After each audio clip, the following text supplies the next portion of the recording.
Ketua pilihan pemirsa keputusan Fusi Russell soal status pasar saham Indonesia pada evaluasi periode Agustus dinilai akan menjadi salah satu sentimen bagi IHSG dalam beberapa waktu ke depan.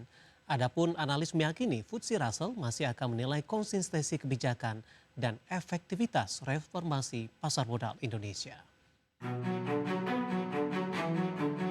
Keputusan FTSE Russell soal status freeze pasar saham Indonesia akan menjadi salah satu penentu sentimen IHSG dalam beberapa pekan ke depan. Jika pembekuan dilonggarkan atau dicabut, saham-saham blue chip berpotensi menjadi sasaran aliran dana asing. Dan sebaliknya, perpanjangan freeze bisa menahan laju pasar. Adapun FTSE Russell dijadwalkan mengevaluasi status pembekuan pasar saham Indonesia pada 21 Agustus 2026, di mana hasil evaluasi tersebut diperkirakan berlaku efektif pada 18 September 2026. Sebelumnya, FTSE Russell memperpanjang status freeze Indonesia sejak 22 Juni 2026. Dalam rebalancing Juni, FTSE juga mengeluarkan 8 emiten Indonesia dari indeksnya, antara lain karena persoalan free float dan tingginya konsentrasi kepemilikan saham. Senior Equity Research Kiwum Sekuritas Soekarno Alatas menilai peluang status freeze dipertahankan masih terbuka. FTSE Russell dinilai masih menunggu bukti bahwa reformasi pasar yang dilakukan regulator telah diterapkan secara konsisten. Meski demikian, keputusan FTSE tetap berpotensi memicu volatilitas IHSG, terutama melalui perubahan arus dana asing. Sebaliknya, pencabutan atau pelonggaran freeze berpotensi menjadi katalis positif, di mana investor asing berpeluang kembali meningkatkan exposure ke pasar Indonesia. Sementara itu, senior market analis Mirai Aset Sekuritas Nafan Aji Gusta memperkirakan peluang pencabutan status freeze berada di kisaran 30 hingga 40%. Ia menilai FTSE Russell masih akan melihat konsistensi implementasi kebijakan, efektivitas reformasi, serta perbaikan aksesibilitas dan integritas pasar. Jika status pembekuan dicabut, saham blue chip diperkirakan menjadi penerima manfaat utama. Saham dengan kapitalisasi besar dan likuiditas tinggi cenderung lebih mudah menjadi sasaran investor asing yang menyesuaikan kembali portofolionya terhadap pasar Indonesia. Berbagai sumber IDX Channel. Informasi emiten pemirsa di mana PT Solusi Sinergi Digital Tbk atau Wi-Fi diketahui tengah bersiap ekspansi ke bisnis konstruksi sentral telekomunikasi. Dari ekspansi ini diperkirakan potensi net present value sebesar 929,8 miliar rupiah. Berdasarkan keterbukaan informasi Bursa Efek Indonesia, PT Solusi Sinergi Digital Tbk menjelaskan keputusan menambah klasifikasi Baku Lapangan Usaha Indonesia atau KBLI 42206 melalui ekspansi ke bisnis konstruksi sentral telekomunikasi dengan potensi net present value atau NPV bertujuan memperluas sumber pendapatan sekaligus memperkuat posisi perseroan di industri telekomunikasi dan infrastruktur digital. Manajemen perseroan mengatakan rencana tersebut membutuhkan persetujuan pemegang saham melalui rapat umum pemegang saham luar biasa yang dijadwalkan di 11 September 2026 untuk membahas penambahan KBLI baru tersebut. Dari sisi operasional, kegiatan baru tersebut akan dijalankan dengan pola berbasis proyek dan kapasitas yang dapat ditingkatkan secara modular. Di tahap awal, perseroan akan mengandalkan satu tim proyek inti yang dapat menangani proyek kecil dan menengah secara paralel, dengan dukungan tenaga pelaksana serta mitra atau subkontraktor terverifikasi. Perseroan juga akan menggunakan kombinasi sumber daya yang telah tersedia dengan perekrutan tenaga baru sesuai kebutuhan proyek. Model bisnis yang disiapkan mencakup rangkaian kegiatan mulai dari identifikasi peluang, survei lokasi, desain penyusunan anggaran, negosiasi kontrak. Perseroan juga akan memanfaatkan peralatan tertentu melalui skema sewa untuk menjaga efisiensi belanja modal. Dari sisi finansial, studi kelayakan menunjukkan proyek tersebut memiliki net present value atau NPV sebesar 929,8 miliar rupiah. Perseroan menilai penambahan KBLI dapat menciptakan sinergi dengan bisnis yang telah berjalan, termasuk jaringan serat optik melalui entitas anak.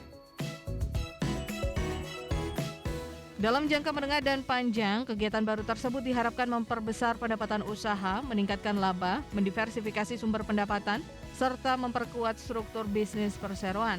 Berdasarkan hasil studi, rencana penambahan kegiatan usaha konstruksi sentral telekomunikasi dinilai layak dilaksanakan sepanjang tidak terdapat perubahan material terhadap kondisi internal maupun eksternal perseroan setelah tanggal laporan penilaian. Berbagai sumber IDX Channel. Dari sisi teknikal, pemirsa pergerakan saham WiFi hari ini tampaknya mengikuti pergerakan indeks harga saham gabungan menguat di sesi pertama, namun tekanan dalam terjadi jelang penutupan perdagangan di sesi kedua hari ini.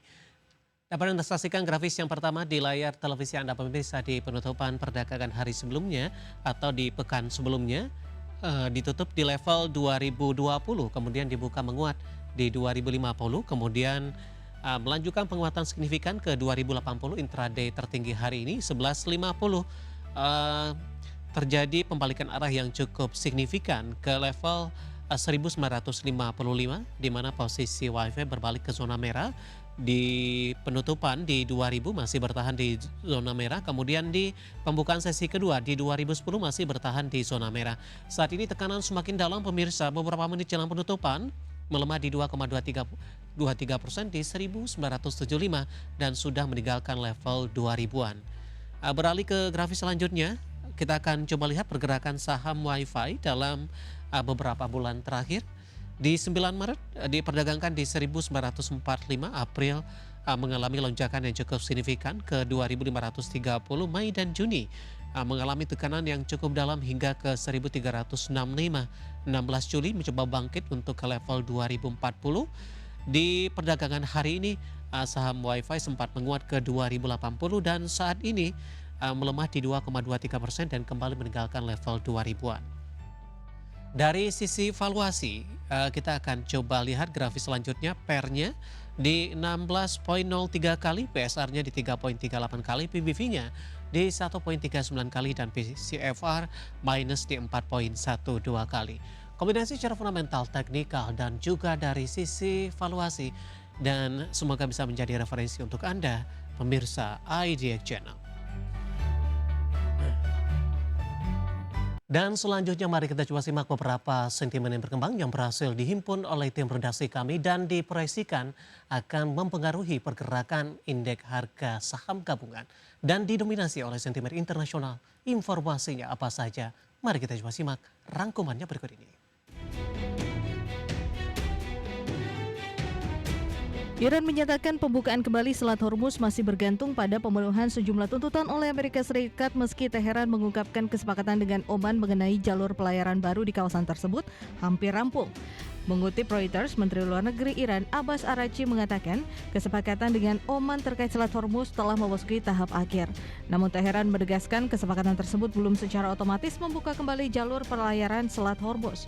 Araghchi mengatakan Iran tidak akan membuka Selat Hormuz sebelum Amerika memenuhi sejumlah persyaratan yang diajukan Teheran. Kesepakatan dengan Oman nantinya akan mengatur jalur pelayaran baru yang dapat digunakan setelah persyaratan tersebut dipenuhi dan Selat Hormuz kembali dibuka. Biro Statistik Tenaga Kerja Amerika Serikat di Jumat pekan lalu melaporkan non-farm payrolls turun 23.000 di Juli setelah data Juni direvisi menjadi penurunan 20.000. Hasil tersebut jauh di bawah ekspektasi ekonom yang disurvei Dow Jones yang memperkirakan penambahan 83.000 pekerjaan. Meski demikian, tingkat pengangguran justru turun menjadi 4,1% dari 4,2%. Penurunan ini bukan karena peningkatan penyerapan tenaga kerja, melainkan akibat semakin dikit warga yang aktif bekerja atau mencari pekerjaan. Tingkat partisipasi angkatan kerja turun menjadi 61,4%, terendah dalam lebih dari 5 tahun. Revisi data jumlah pekerjaan di Mei direvisi turun menjadi 63.000, sehingga rata-rata penciptaan lapangan kerja selama 12 bulan terakhir hanya mencapai 34.000. Mengutip Bloomberg, Biro Statistik Nasional China merilis indeks harga produsen atau PPI naik 3,5% di Juli dibandingkan setahun sebelumnya, lebih lambat dari perkiraan dan turun dari kenaikan 4,1% di bulan sebelumnya. Ini merupakan perlambatan pertama sejak PPI China kembali tumbuh positif di Maret akibat kenaikan harga minyak setelah mengalami penurunan selama lebih dari 3 tahun. Sementara itu, inflasi konsumen China melambat menjadi 0,5% dari 1% di Juni. Indeks harga konsumen inti yang tidak memasukkan komponen pangan dan energi yang volatile turun menjadi 0,9% dari 1%. Data inflasi di tingkat produsen China melandai, sementara harga konsumen juga mengalami perlambatan. Hal ini menjadi tanda lain bahwa tekanan biaya akibat guncangan harga minyak mulai mereda. Berbagai sumber IDX Channel.